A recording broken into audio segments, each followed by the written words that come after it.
జగిత్యాల జిల్లా ఎండపల్లి మండలంలో చిరుత సంచారం కలకలం రేపుతోంది. అంబారిపేట, కొత్తపేట గ్రామాల శివార్లలో చిరుత సంచారాన్ని గమనించారు రైతులు. పంట పొలాలకు ఉదయం నీళ్లు పెట్టేందుకు వెళ్లిన రైతులకు చిరుత కనిపించిందంటున్నారు. రైతుల కేకలతో సమీప పొదల్లోకి చిరుత పారిపోయింది. ఇక ఘటనా స్థలంలో పాదముద్రలను సేకరించారు ఫారెస్ట్ అధికారులు. గ్రామస్తులను అలర్ట్ చేశారు.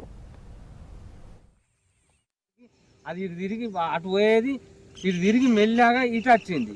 ఇటు వచ్చిన పిట్టలు అయినాయి. పిట్టలు అయిన వాళ్ళు అన్న చురికొచ్చి మళ్ళీ ఆఫ్ చెట్టు కాడికి ఆఫ్ చెట్టు కాడికి పోయి అది ఇట్లా దునుకుడానికి ప్రయత్నం చేసింది.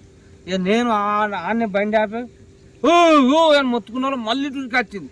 అబ్బా అది నా మీదకి ఉరికొస్తుందా, నేను ఇక చెట్ల బాయిలో దునుకుతా అనుకున్నా. నిజంగానే అది మనసులను వచ్చి అందుకుంటుంది.